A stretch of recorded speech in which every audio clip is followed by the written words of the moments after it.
And now, Pujya Atman Sri Swami Jyotirmayananji commences tonight's satsang with a Sanskrit peace chant.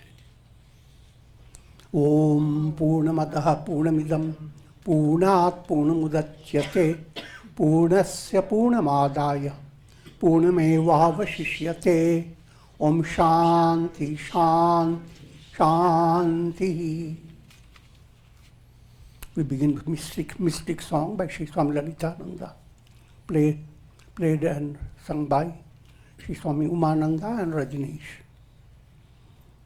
Our song tonight is called Sing Rama Rama Rama.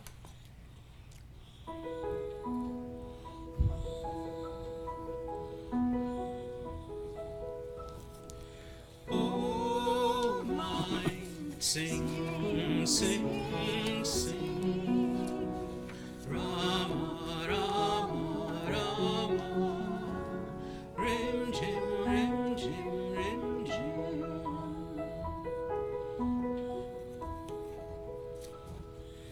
At last the rains have come, and I feel the fragrance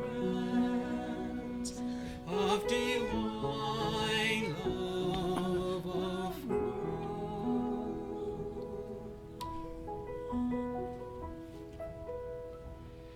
Wherever I look, I see Him in every flower, in every tree, in every cloud, in every leaf that grows.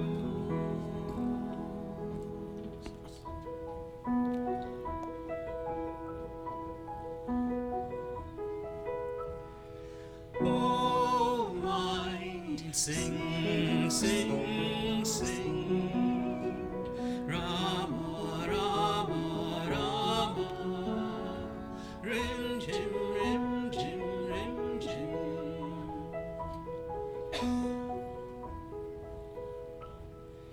The clouds rumble, the lightnings play hide and seek with me. The tall green trees dance with wild joy, and a soft breeze sings.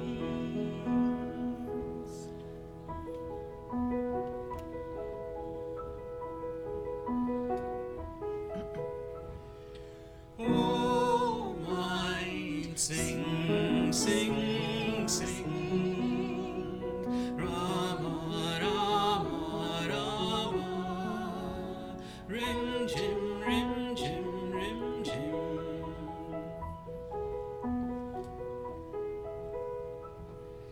The joy of my heart flows in silvery streams.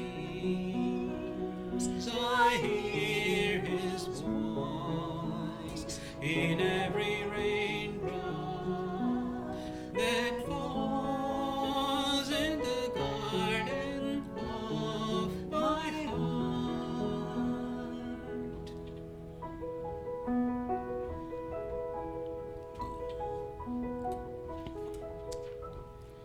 Oh, mind, sing, sing, sing, Rama, Rama, Rama, Rim, Jim, Rim, Jim, Rim, Jim.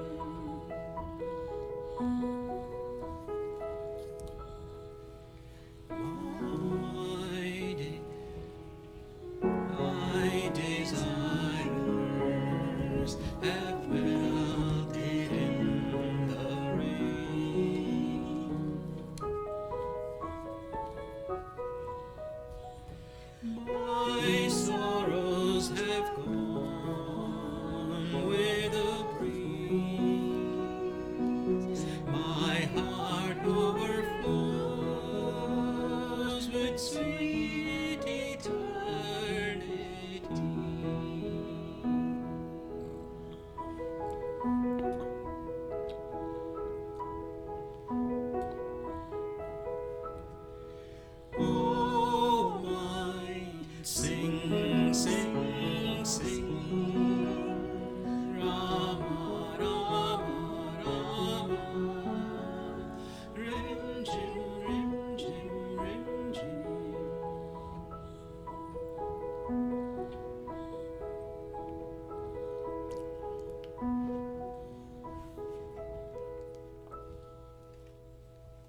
We are recording from the ashram of our revered Guru, Pujya Atman Sri Swami Jyotirmayananji in Miami, Florida. Today is July the 6th, 2018, Friday evening, and tonight Swamiji will be lecturing on Tulsi Ramayana. This is series 2016, class number 111. And now Pujya Atman Sri Swami Jyotirmayananji. Om Nilambujasyyamal Komalangam Sita Samaropita Vamabhagam Panavu Maha Sayaka Charu Chapam Namami Ramam Raghuvanshanatham. Adorations to Lord Rama, whose complexion is like a blue lotus, very tender and delightful in appearance. Sita is seated on his left side and he's carrying a powerful bow and arrow in his hands. Sri Ramcharitmanas in Balakanda,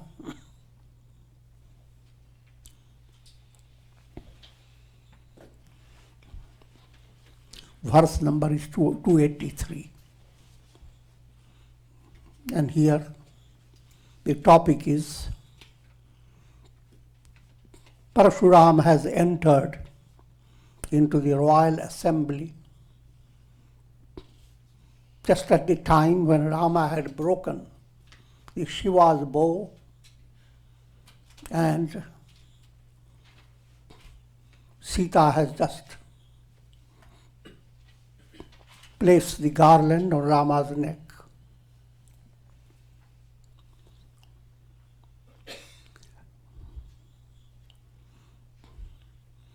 And all the assembly at that time when Rama broke the bow and Sita came forward to garland him, all people there were in a state of, not all, but many were in a state of agitation. Some were with good agitation. It was a tremendous sight. See Rama express his godliness, his divine nature by breaking the Shiva's bow. And their heart was filled with adoration for Rama. But then there were many others who became completely agitated that it is a tender kid is going to marry Sita. There must be some deception that let him break the Shiva's bow. And we are going to exercise our muscles, push Rama away and get Sita by force. That was the type of environment. Now suddenly Parshuram with axe on his shoulder appears. His presence is like a lightning crash coming over trees. All are trees and Parshuram comes with a lightning crash. That's Parshuram's role. He has already rid the earth of Kshatriyas many times. And all those who were preparing themselves to show their strength, they all became like little lambs pleading before Parshuram. And Parshuram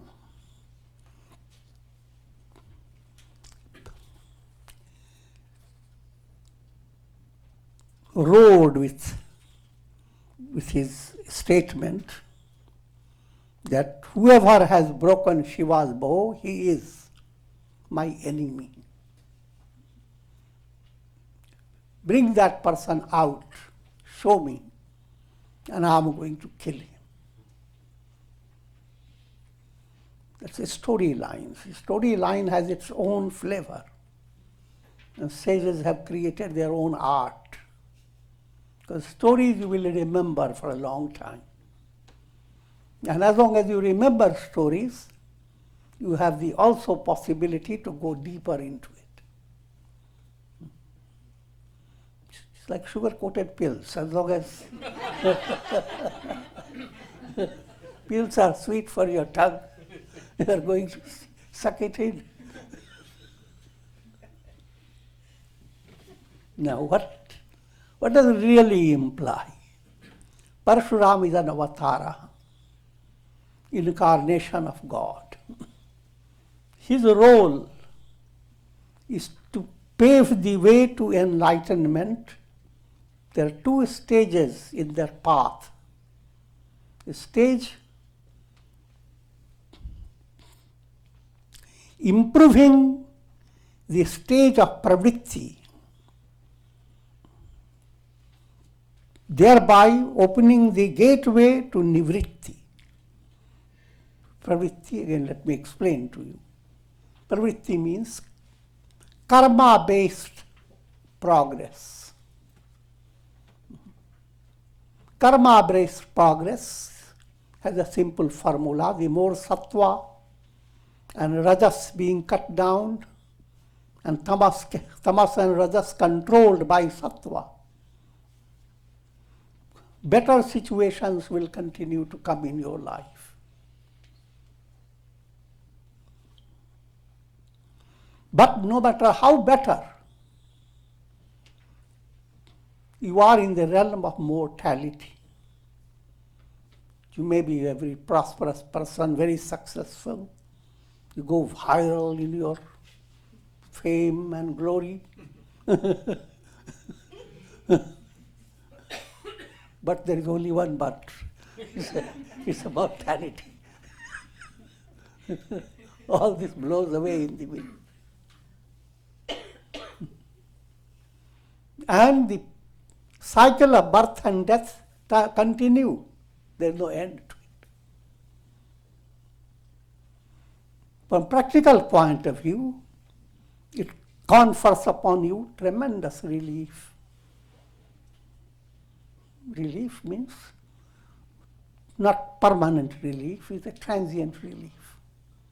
You go to an airport waiting for the airplane to come. News breaks about so many accidents, but finally it arrives. What a relief. In karmic process, you again and again face stressful situations. Again and again those situations resolve, and what a relief.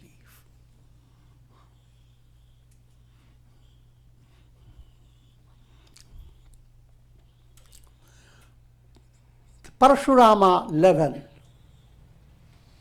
gives you this picture of how to follow righteous path, control rajas.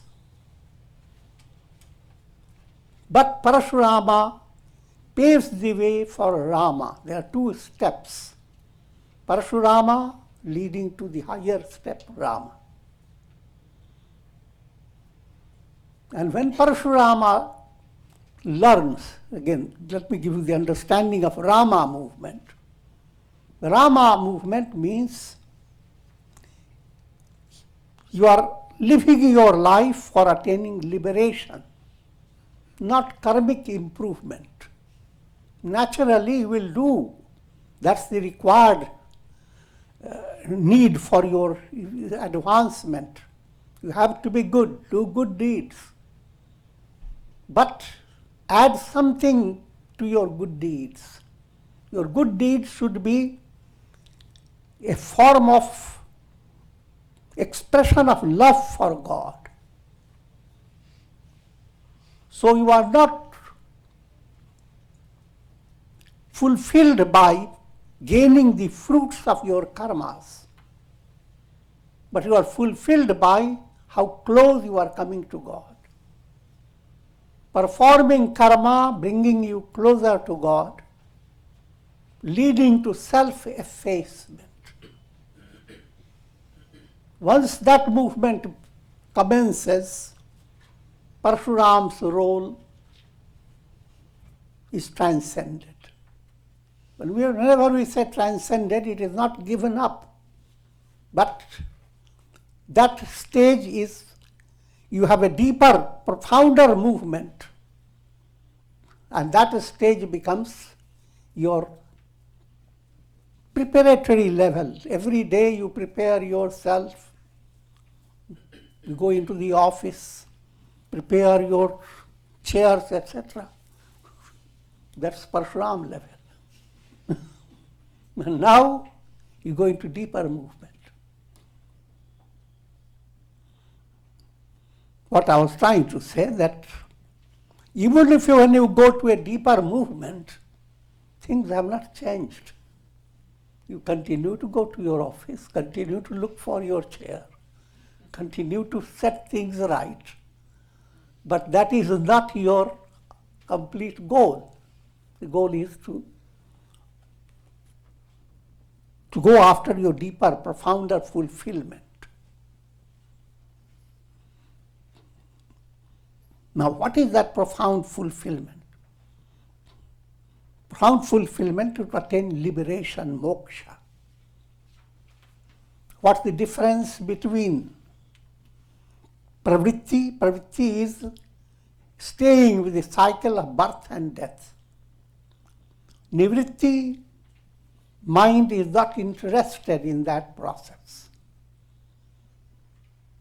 Turning to liberation. In order to do that, soul must have developed a special strength. Two types of strength to perform your karmas. That strength is Parshurama level. Strength to develop vairagya, dispassion. Strength to develop love of God. Strength to turn away from going after worldly attainment towards liberation. That profounder strength, putting in a very simple language, is just like when you fly, airplanes go follow the laws of gravitational pull. But when you have excursion, not ordinary excursion, going out of space, the airplane, that whatever instrument is there, must not be dependent upon the magnetic pull, the gravitational pull of the earth. The laws of Newton are cut down. That cutting down is breaking Shiva's bow.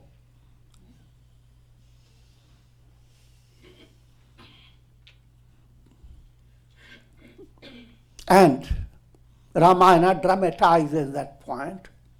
Rama broke the Shiva's bow. Now Parashuram, who knows what it implies to break the Shiva's bow, but he wants to show to the world, who is this Rama? He's a professor who presents test. The Rama should show to the world that he deserved, and what were his qualities, and gave to Rama two types of examination, verbal and practical. Verbal process exploded with Lakshmana. Lakshmana went on. Lakshmana is the banner of Rama. Lakshmana went on showing his valor, saying to Parshuram that even as a kid he broke so many bows. And this Shiva's bow was just an old bow. Rama hardly touched it, it broke.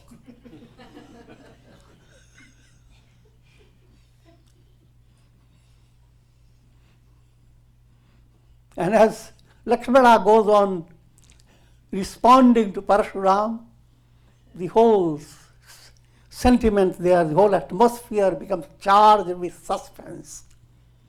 Parshuram goes on becoming angry and angrier. And Lakshmana goes on smiling and more humorous. Okay, give me a moment.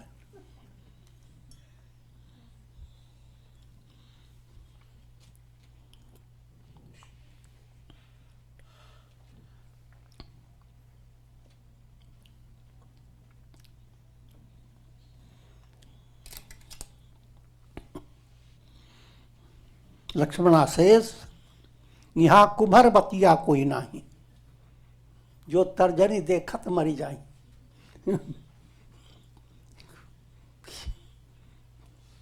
Referring to Rama, or the Rama as a stage of strength, is not like cucumber that is in the early stage, very bud stage. Among farmers, there is a kind of a belief. They want the cucumber to be healthy. Anyone points finger to the cucumber, look, your farm is bringing wonderful cucumbers. They ask the person, don't show the figure there. Take your finger away.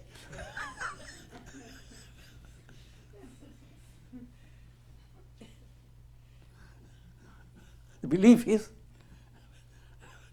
something radiating from the finger burns down that bud, and it has its own science behind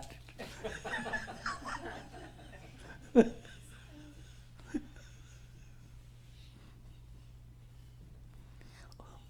All earthly attainments are like Kumar Batiya. And they are all perishable. That's very subtle meaning behind it. But Lakshmana saying like that in the storyline awakens immense wrath in Parshuram. He looks at his axe and he brings it up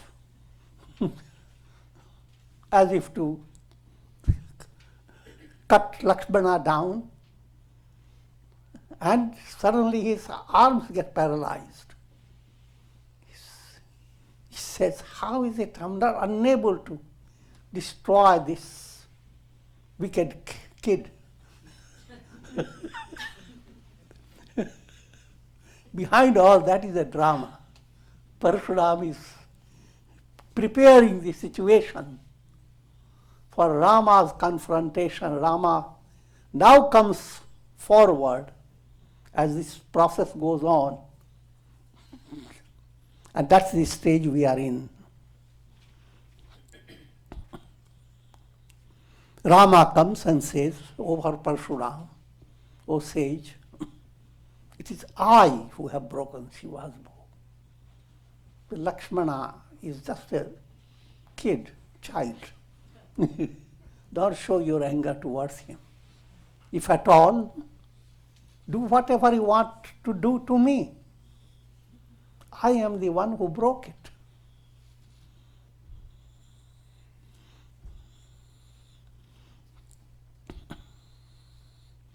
Ram कहा मुनि कहु विचारी रिसाती बड़ी लघु कह मारी.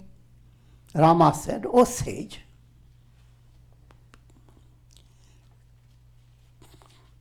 do not be agitated. Be peaceful and think. Your anger is beyond proportion. My fault is so little. This bow was very old.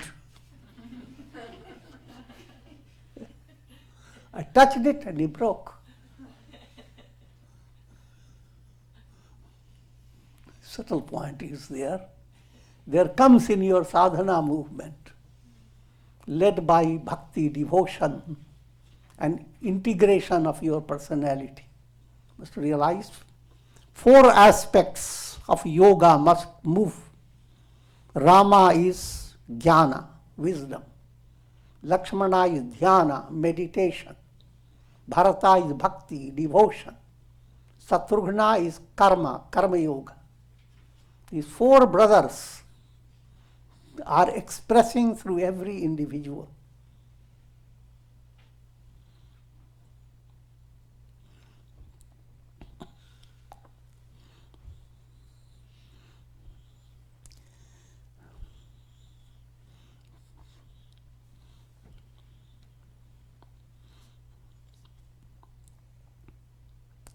Rama is giving you the understanding.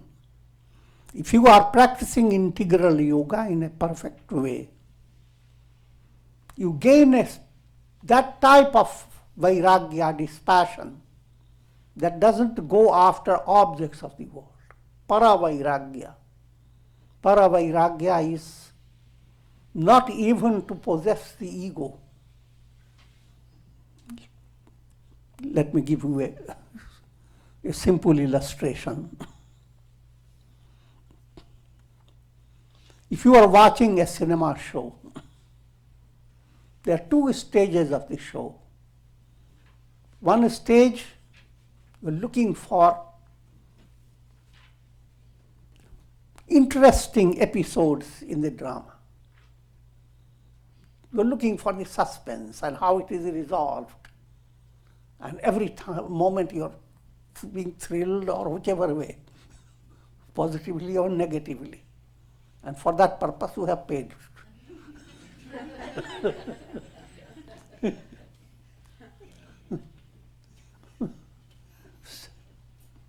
Second stage in the drama,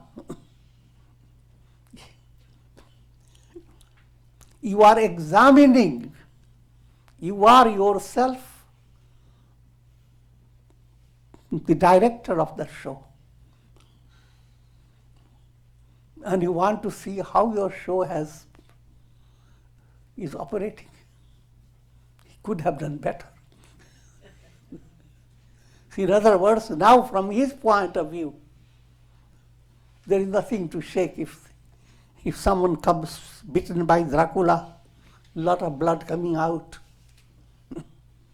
the director says, oh, it's not so reddish. Next time I should put some paint in tomato juice.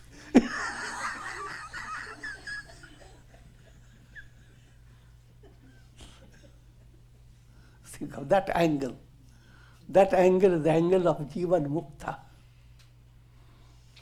Live in the world, but the world drama, you are seeing behind it a divine hand that has fashioned all. And you do not let yourself be fooled. And third stage, the whole show is over. And all the time, whatever you're looking at, screen. The screen remains from the beginning to the end.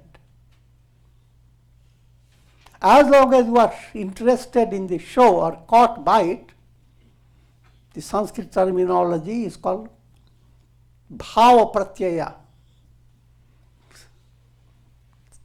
The projections created by mental thought waves. That world is being experienced by the projection of your mind. And all those experiences called bhava pratyaya. Perception exists.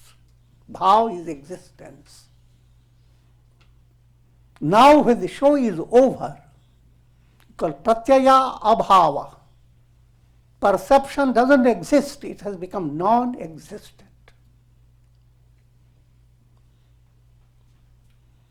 So from bhava pratyaya to pratyaya bhav, from the world of projections of your mind, to a stage where all this projection has moved away. Simple illustration, you have every day. All day you are involved with so many things. In the night, all this moves away from you. This little rehearsal of how when projections move away, what happens? Are you in a state of misery?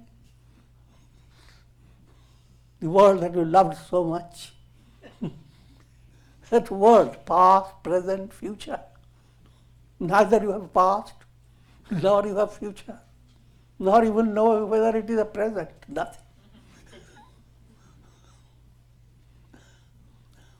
And in no way are you affected by it. Rather, you become recharged with energy.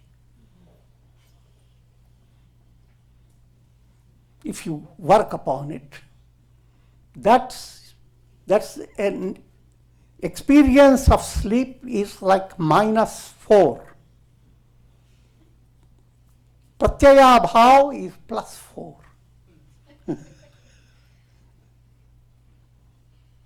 The same thing in the positive counterpart. And that's what happens when the Shiva's bow is broken. From bhav pratya, from the world of projections, you have broken and you have come to a cessation of all projections. To realize you are not in the realm of projections. Just like you, in your dream, you do so many things. And your mind is filled with, why did I do all those ugly things? But when you wake up, you realize nothing did you do. The dream didn't exist.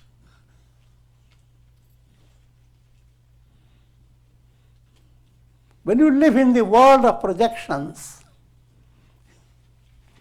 there is a different reality, changing karmas, moving away from negative situations, called the Hindi term the bhagana, go on escaping. When nivritti movement comes, jagana, you go on awakening yourself.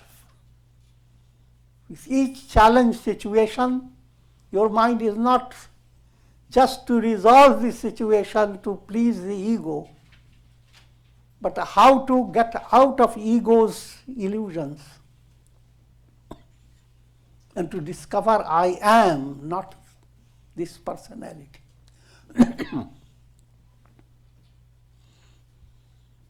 I've led you to a deeper level.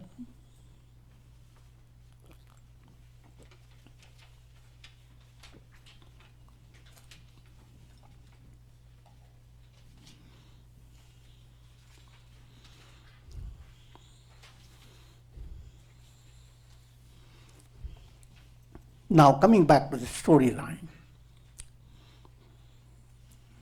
जो हम निद रही विप्रबदि सत्य सुनहु भृगुनाथ तो अस को जग सुभटु जहि भय बसना वही मात.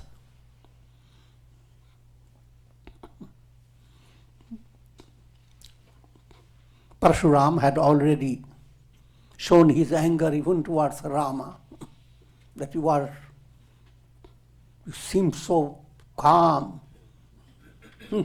But you are even more wicked than Lakshmana.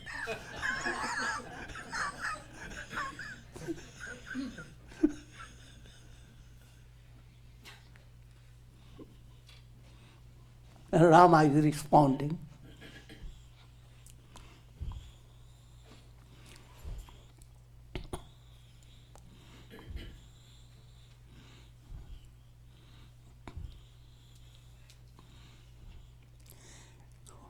O sage,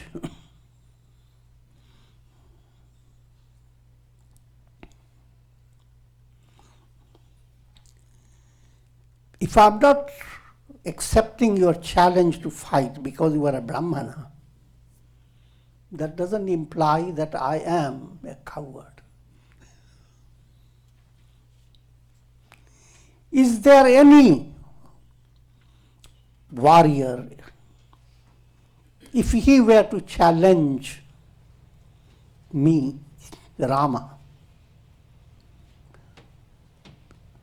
there is no one before whom I will bow my head out of fear. Rama doesn't bow his head. He bows to you out of reverence, not out of fear.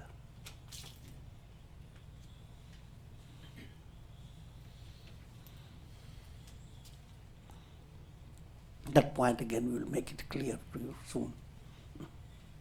देवदनुज Bhupathi भट नाना समबल अधिक हो बलवाना जौरन हम ही पचार को लनहि सुखेन काल किन हो.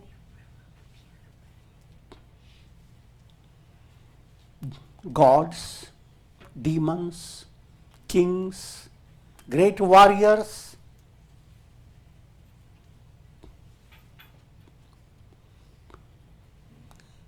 very heroic. Whosoever were to challenge me for a battle, I will accept the challenge. Sukhena, joyous. Even if he were to be the spirit of death, Kala. It's easily said. Let's try to understand deeper meaning. That's Rama within you is constantly facing all these challenges. And he's not running away.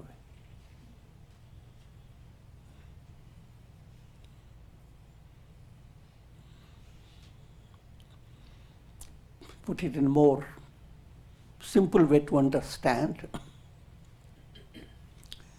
Rama within is soul's urge to lead you to enlightenment. That urge is Rama within you. And that movement is for Rama, is allegorically speaking, is a challenge. No matter how stupid the aspirant,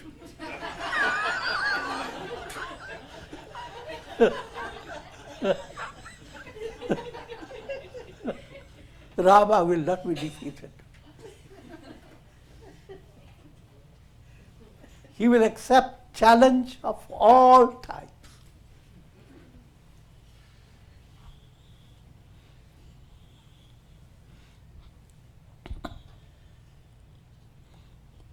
Let me. Spiritual seekers, they are as if challenging God. In Mahabharata, Arjuna challenged Lord Shiva. In the biblical stories, a devotee fights with God. And that's the basis behind the name Israel. And the biblical statement, grow in the image of God. Deep down there is you want to grow in the image of the Creator. So you make a challenge. Oh Creator, you are always peaceful. I will show my peace to you. You are very kind. I'm going to be also kind. Can you stop me from doing that?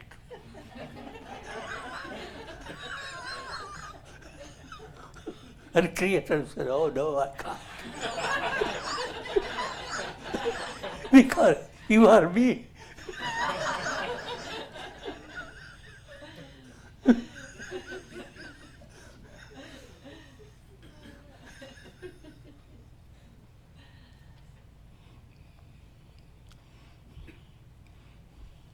So let me give you a general outline of those who challenge Rama. means adhikaris, those who are seekers. One level of the seekers is called mridu. Mridu means they have certain aspiration to grow spiritually, but there is no rush for it. It's a suave stage. No rush.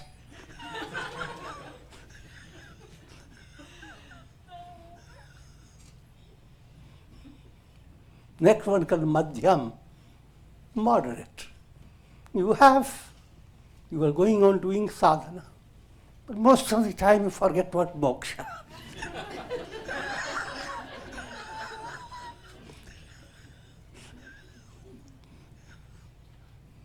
Forget about bhakti itself.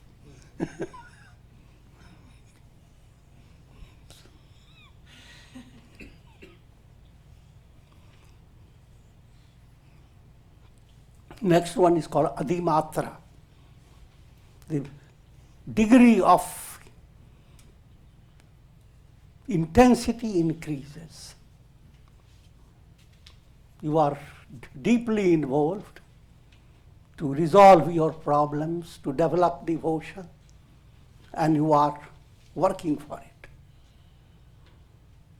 And God matches up according to your level.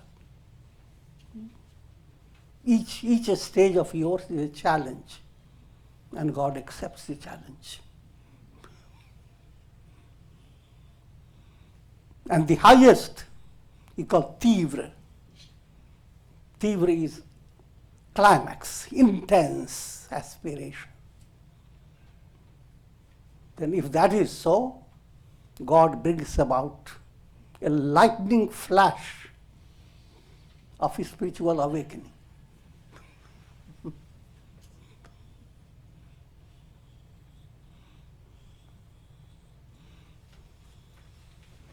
And all this battle on the part of God is sukhena, spontaneous.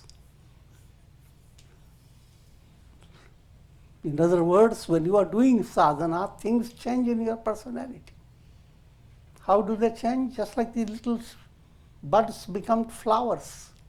Sukhena, joyously. So that's the characteristic of profounder sadhana. When sadhana requires a lot of stress in your mind, how many mantras have I done? Go to your diary. Did I add Vijakshara into it? Oh no, what a mistake. I must go to a guru who can give me better Vijakshara.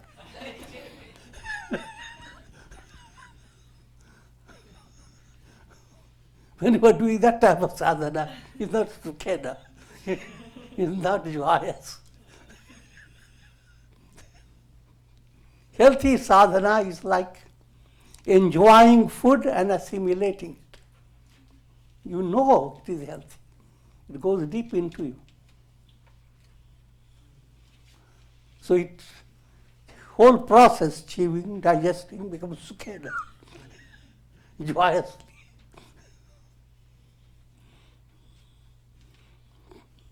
But all this one needs to hold within one's mind and work upon it with patience. It is better always to know what is the right course and what is wrong. That understanding becomes a tremendous help in your spiritual movement. And that's the purpose behind satsanga. You receive the highest news, highest aspect, but doesn't mean that you have attained it. Satsanga opens the door for you.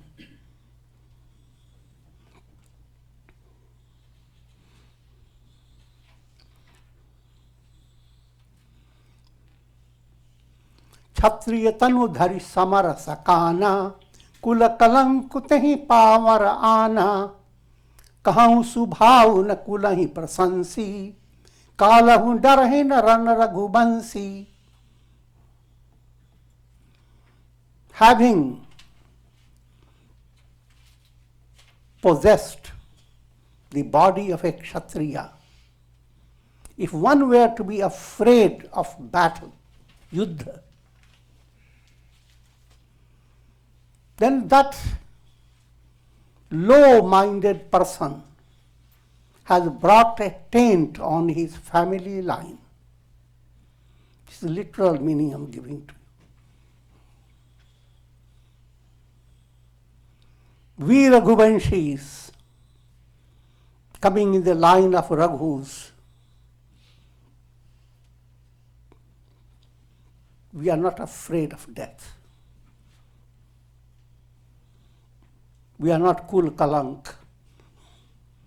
Kul is a family line. Kalank is creating a taint, blemish in that family line.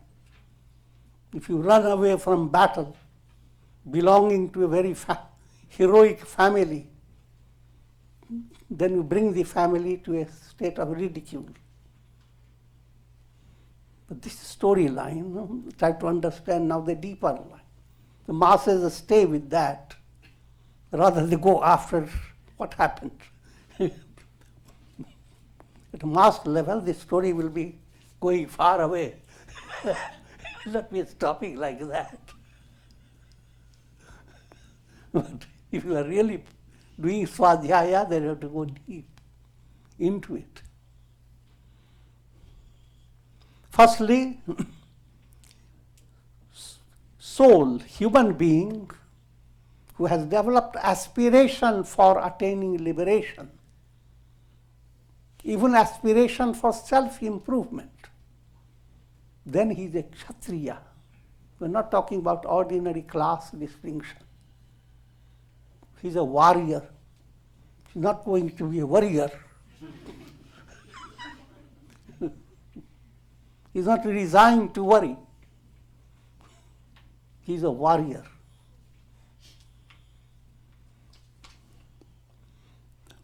The word Kshatriya, Triya refers to triad.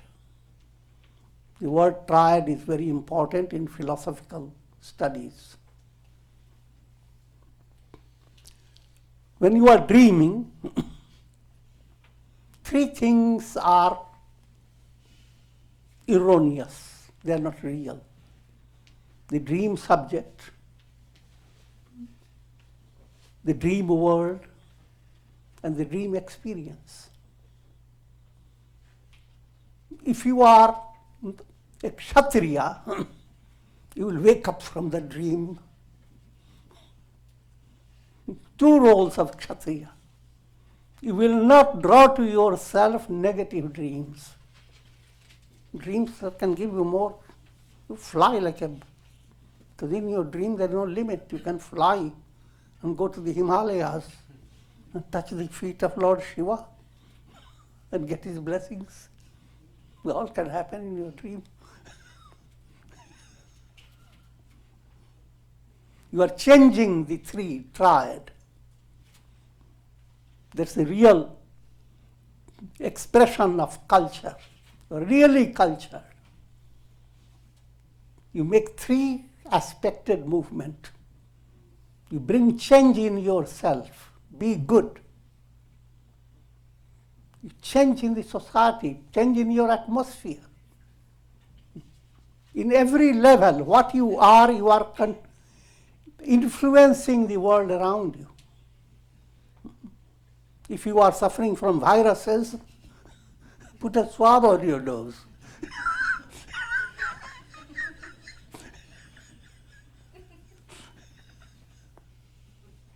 I'm joking, but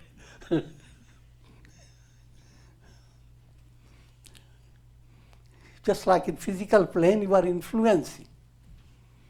You are.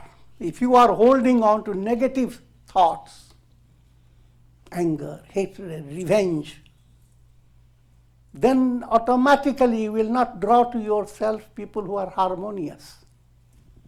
Even with your children, you will not talk about saintly qualities. Your whole expression, if you are not good, then you are generating negative vibrations around you.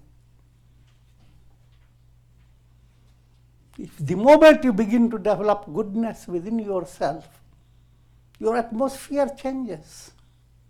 Previously it was all carbon dioxide, now oxygen.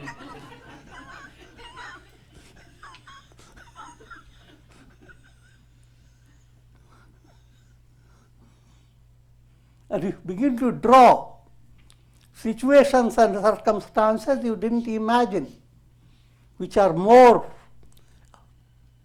congenial to your spiritual advancement. And not only you are benefited, many become benefited. Basantavat. You become like a spirit of spring. So that's called Kshatriya.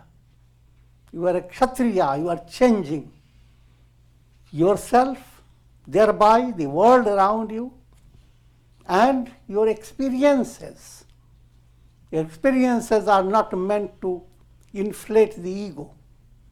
They are meant to bring to your heart joyous. Look at the glory of God. I'm an instrument. And He is performing all the miracles. Let me not hold on to, I am the doer. And if the instrument is flute, and you have the hold on the I am the doer, the flute has a junk inside.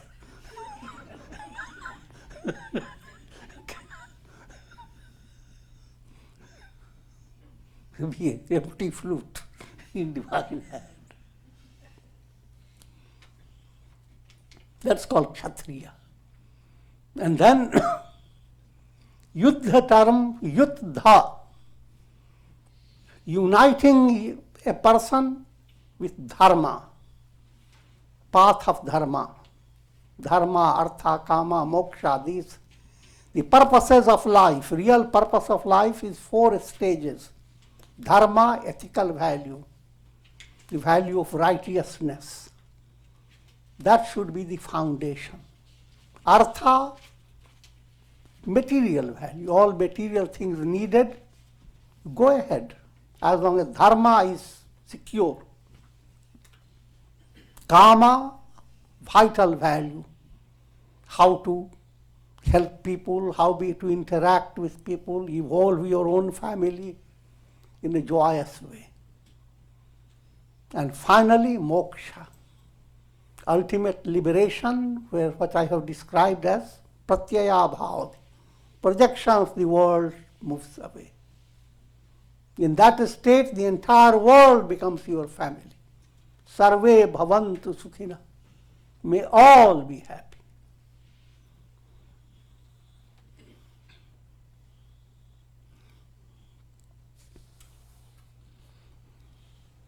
So, if you are involved in following the 4 purposes of life, you are in battle. Estoy luchando.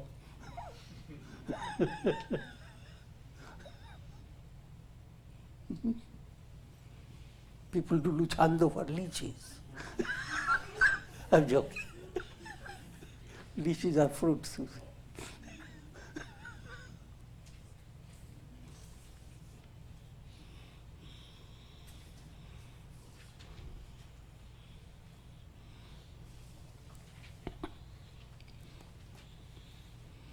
So, if you are a real Kshatriya, you will not turn away from yuddha, battle, no matter how things are. Death doesn't mean anything. Because if you do not accomplish, you are following the right course, you will continue in your next embodiment automatically. Good things accomplished, they don't go in vain. And if you are a successful Kshatriya, you don't wait for next embodiment. You attain liberation even in this very life.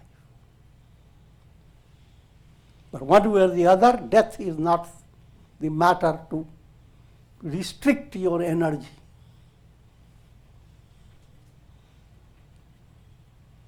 To a Kshatriya, death is myth.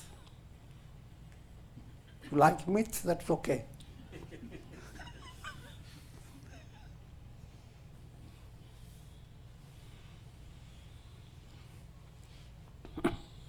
That's what Rama said to Parashurama.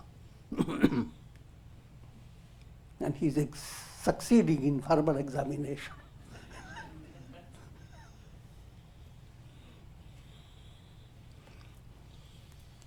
विप्रवंश कहे आसी प्रभुताई अभय होई जो तुम्हि डराई. However, Rama says when he encounters anyone belonging to the line of Brahmana, Vipra, Vipra level is V is Vishesh, specialized, Pragati, specialized movement directed towards liberation. If you have come to that stage, you are a Vipra. And those who are in that level, Rama's attitude is the attitude of adoration. Bowing down. That bowing down is not out of fear. It looks like fear. But that's what Rama says. Abhay hoi jo tumhai derai. Anyone who is afraid of a Brahmana, he becomes fearless. Which is a riddle, how it can be possible.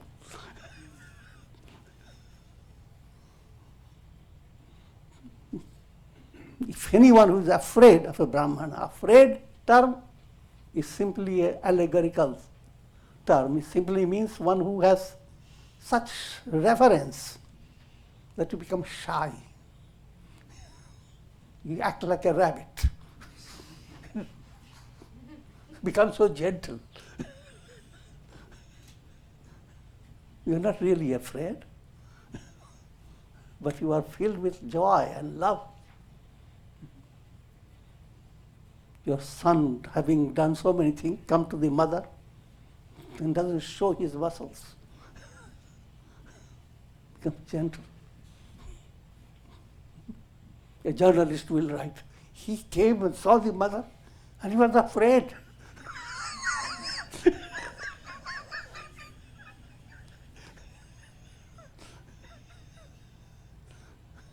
Try to understand the subtle points of psychology.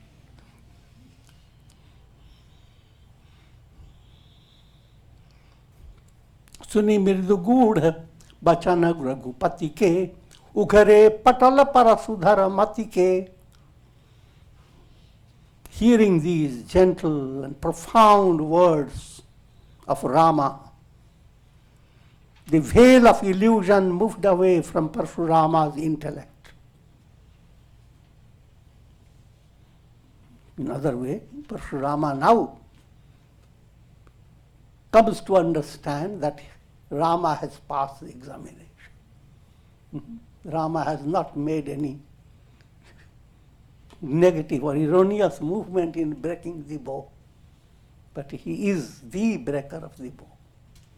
So he is perfectly authentic. Authenticity of Rama is recognized by Parashurama.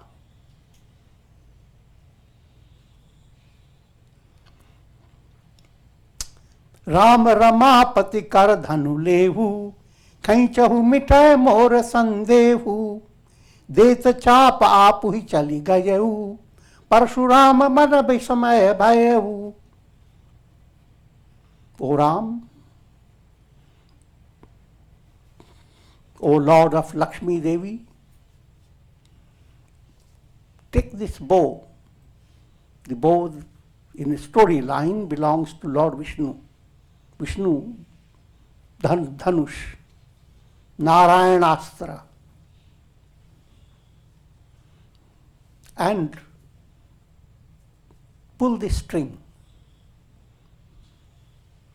If you do so, my doubt will be dispelled. As I was saying, first is the oral examination, the practical examination.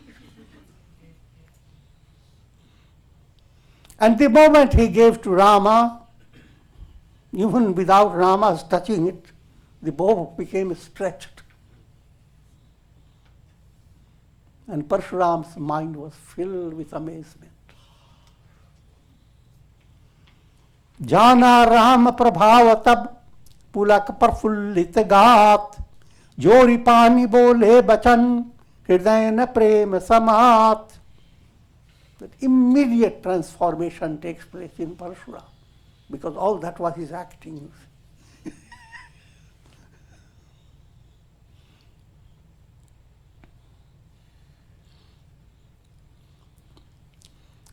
Parashurama realized Rama, that he was real Rama, not someone pretending to be Rama. His whole body was thrilled with joy. With folded hands and his heart overwhelmed with divine love, he said, Jai Raghubans Banaj Ban Bhanu, Gahan Danuj Kul Dahan Krisanu, Jai Sur Vipra Dhenu Hitakari, Jai Madamoha Koha Brahmahari.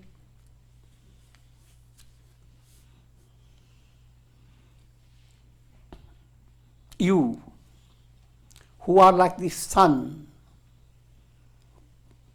in the lotus field of the line of Raghus, the lotuses that blossom by the sun.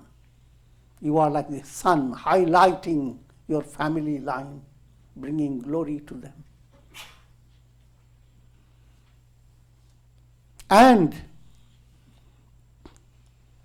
you are like fire for destroying the forests of dark forces, demoniac forces.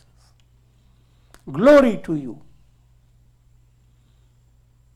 You are doer of good to Brahmins, to gods, Brahmins and cows.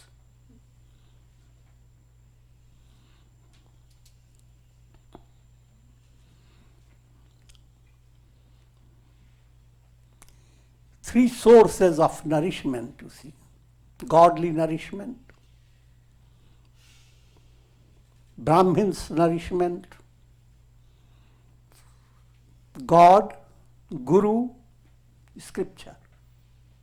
They are described as God, Brahmin and cow.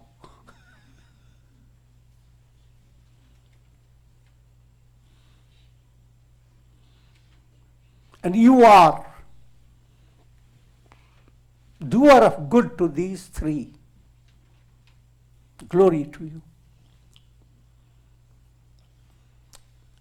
You are remover of mada. Mada is pride that brings intoxication. Moha, delusion. Krodha, anger. Brahma is another form of illusion. Thereby, what you are being led to understand is Satvikaras, Kama, Krodha, Lobha, Moha, Mada, Matsarya.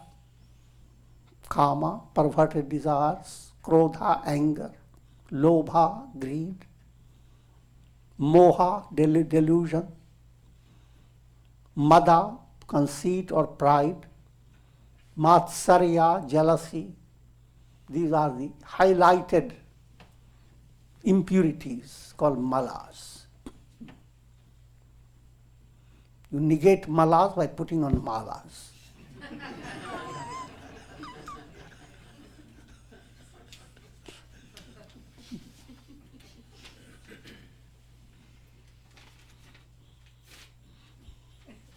I'm joking, the idea is malas means divine virtues.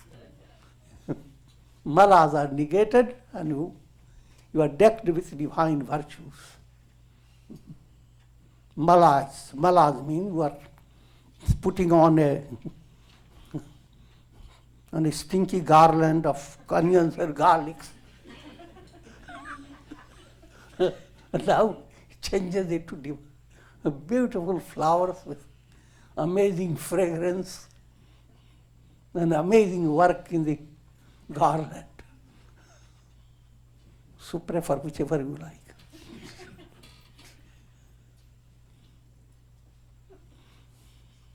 Glory to you.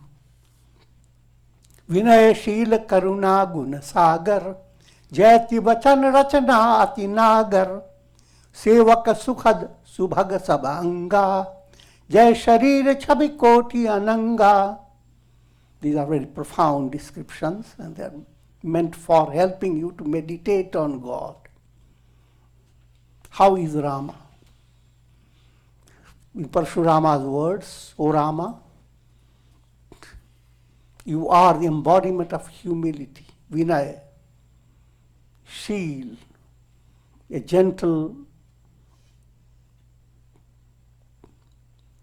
expression of your personality, always gentle, and grace. You are the ocean of divine virtues. Jati Bachan Rachana. The words that flow out of you, the words are scriptures. Vachan is statements made in the scriptures, they are Rama's Vachan.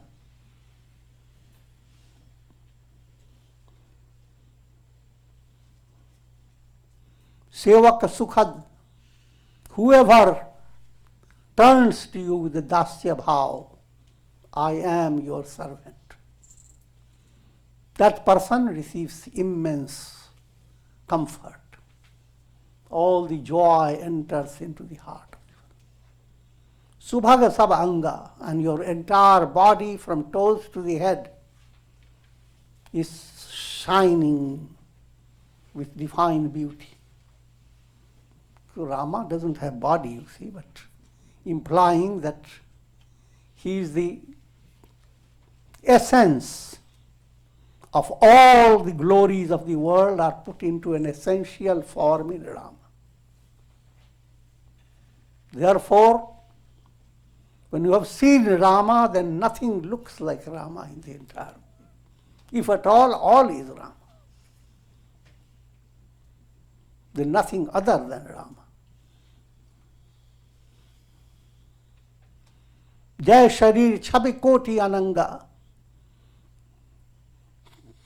If at all you want to describe his beauty, Kamadeva, Cupid God, is considered to be the most fascinating personality for the masses.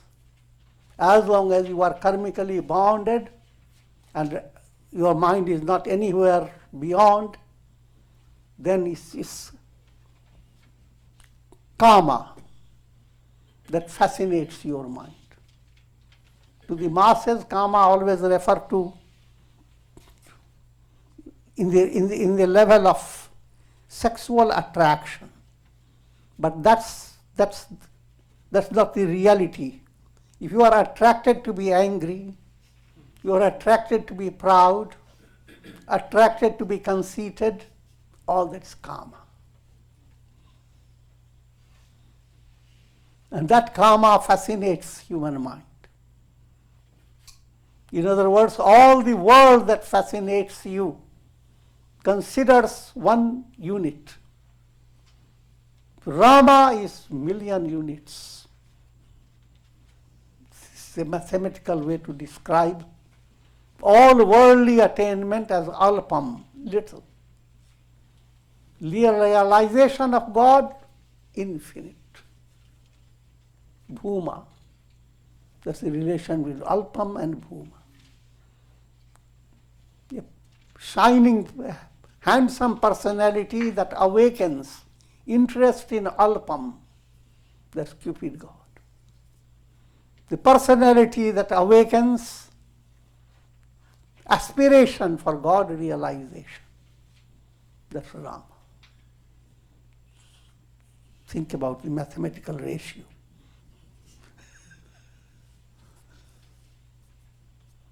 And with this I'm going concluding.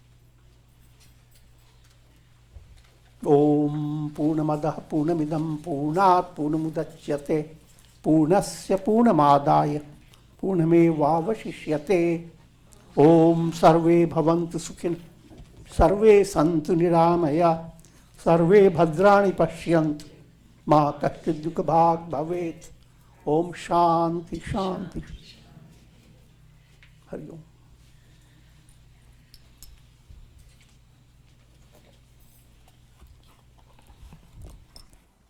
And this is a time Swamiji's given for any questions that you have, that you want to ask. So please raise your hand, don't be shy, and we'll bring you the mic so that we can all hear your question.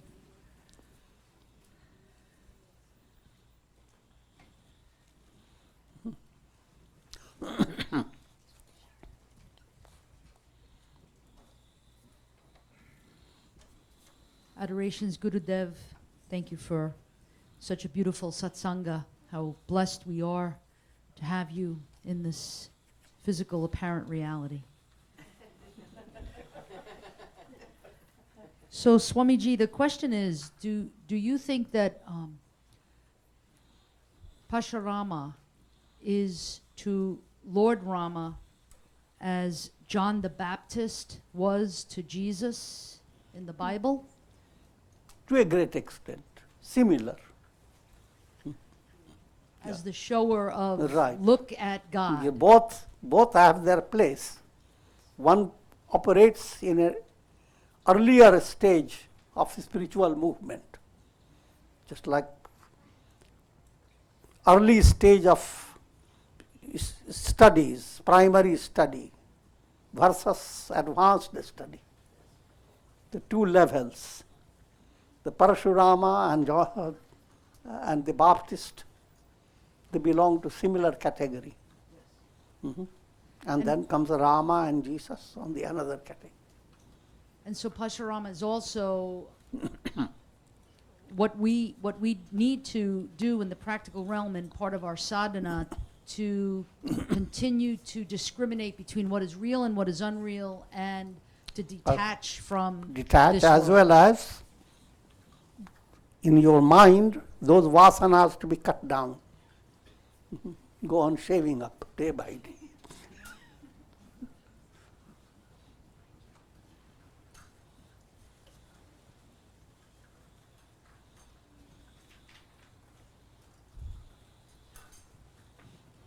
Okay.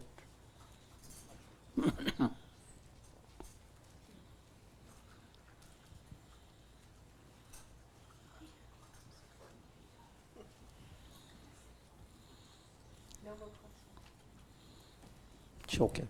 Well, we thank Swamiji for this joyful satsang, and we joyfully welcome all those who came from the north, from various directions in the north, to enjoy the satsang. And since we know that you didn't have enough satsang, I want to let you know that we've informed the state police, and they have agreed to shut down all roads going to the north till you're ready to leave. Tomorrow is Saturday. That means we have pranayama at 7 here in this ashram, and then at 7:30 Swamiji joins us for guided meditation. On Sunday, Swamiji has begun several weeks ago another series on the Bhagavad Gita. So he will be lecturing on Bhagavad Gita on Sunday. We start at 5:30 on Sunday, and then we have a vegetarian feast as part of the program. So try to join us for that. On Tuesday and Wednesday, Swamiji lectures on Yoga Vasishta, one of his absolute favorite Vedantic scriptures. That's at 7:30. And on Friday, Tulsi Ramayana will continue. On Thursday night, there is a discussion group that's held here. Swamiji's not part of the group, but people are discussing his teachings and their own philosophical insights and sharing their ideas on out of positive thinking right now at this time. That's from 6 p.m. to 7 p.m. And